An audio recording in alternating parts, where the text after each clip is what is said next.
Could you give me some idea? I mean, this is all very useful information, but could you give us some idea of how this compares to other communities of similar size? I know that, for example, I've heard via the undercurrent that the Armstrong, Ontario, or Armstrong, BC has a community of similar size but has a much lower budget, I would assume, because there are many less employees in the municipality. We have 30%, they have 30% of our budget would be used for that. How do our numbers compare to other communities like Armstrong, BC, or similar size? I don't know how that consideration would match up this perspective. Have to look at that because it's actually a better measure than looking at the dollar value, because it's where you spend money and what activities. It's something to think about in the future. I'll try to look at that. It's also really hard to find comparable communities.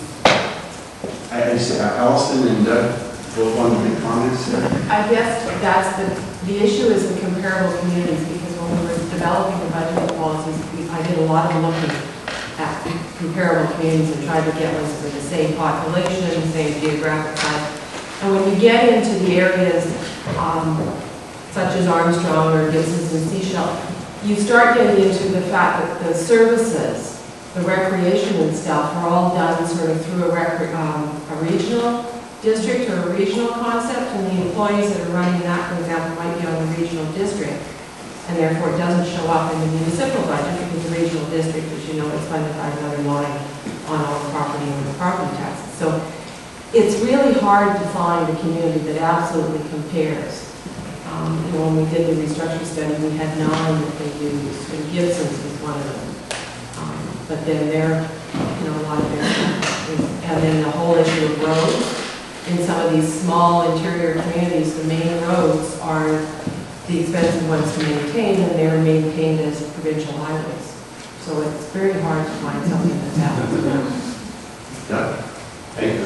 Just to augment on that same point, I spoke with the senior representative from the Municipal Finance Authority at boot camp that we went to for new councillors at the end of January. And I had the same question for him. And on top of roads and rec services, there are things like fire services. Whether you're in the district or you provide your own, it's police, a contract directly with the RCMP. Are you taking your own water and sewage on? And that mix of different approaches in every community makes it an apples and oranges and berries and bananas exercise, and it's very difficult to do according to this person. Thank you. Other questions, comments? Okay, looks like I'm on deck. Okay, my job to say, you're going to give me 15 minutes to buy take a second to switch gears here.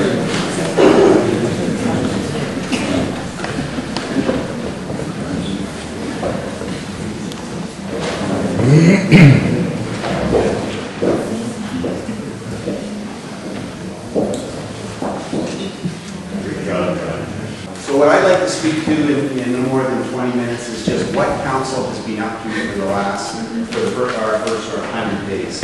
And I've got 3 issues up there I'd like that we'd be dealing with.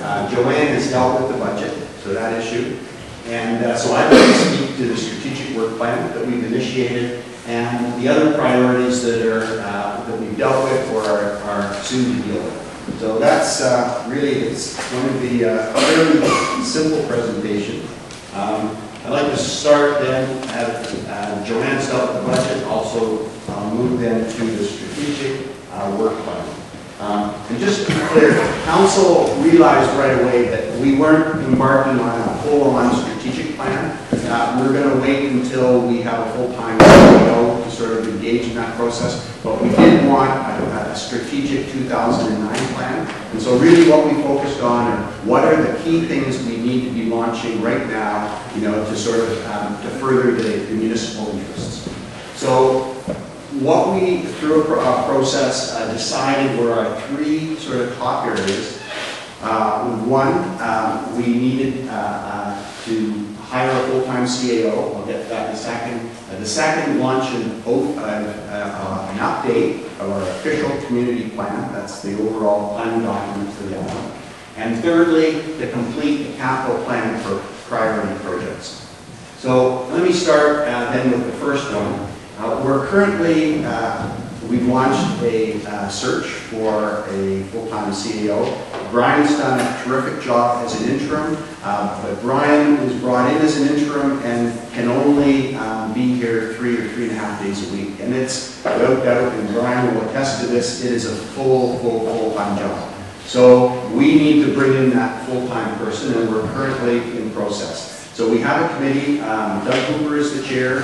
Peter Fritton is a member. I'm a member. It's just a steering committee for council. This council has one employee. It's the CAO, or the chief admin officer. The chief admin officer has all the employees of the municipality under their direction. Council doesn't direct all the members of staff. They direct the chief administrative officer. So we hire the chief administrative officer, and we're in process. Doug has got us off to a fast start. We're intending to fill that position, hopefully, by June of this year. So that's the goal.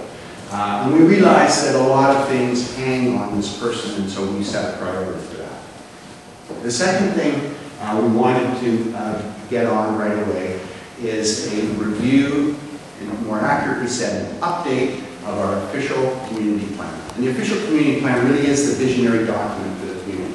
And we all recognize that it was last dealt with 13 years ago. And that's way too long. These things are meant to be updated on about a 5-year cycle. I think that's, I'm not sure how many communities actually achieve that goal. We certainly haven't. We need to update it. So we have committed, that is now underway. One of the first things that council did is we said, we need someone who, from the community who clearly has the capacity to lead this process, who is credible, who is credible and competent, and would have the respect of the community without doubt. And we have that person, and we're really delighted that Dave Whitty will be the chair of the steering committee for this official community plan update. And he's been working with our planning staff, Jason Smith, to move that forward. Dave, for those who don't know him, has been a long-time island resident. He also currently is the Dean of Architecture at the University of Manitoba. He has a long professional career that has included his own personal leadership in at least 4 official community plan reviews. Ladysmith, Tofino, I'm forgetting where the other ones are. Chilliwack. So Dave knows what he's doing, and council has great confidence in the process. Dave was at our last council meeting. He basically spoke to how he wants to embark on this process. And if there was one thing that came through, it was he emphasized trust and integrity. And he spoke to that in a way where he said to us, council, he said, I will speak to you, council, at the council table. There'll be no back door, there'll be no phone calls at night, and they'll deal with that same way with the community. We will have a transparent process where the communication with me and the steering committee is done in a public forum, fully transparent, and the community has the confidence that we have a transparent and competent process. So I think all of us are really thrilled to hear that and know that we have someone of that sort of caliber and integrity leading the process. Dave is very committed, and if anybody watched the Abbey Field rezoning go through, Dave was sort of the driver on that, and that went forward. I see Dave sort of clench his jaw and things happen. And we're expecting the same in the OCP review. It would be very tough, but he is committing to get it to first reading by May 2010. That sounds ambitious to a lot of us, but he's a guy who has done it many times before. So it gives us confidence that he knows what he's talking about. He is retiring, going on sabbatical in June, so he will work with and develop, and feels he has the time to do it. And between now and June, working with staff to launch the process. And as of June, he's full on and available on sabbatical to lead this effort. So we're feeling good about that. The third one I'd like to spend a little bit of time on, which is the capital plan And that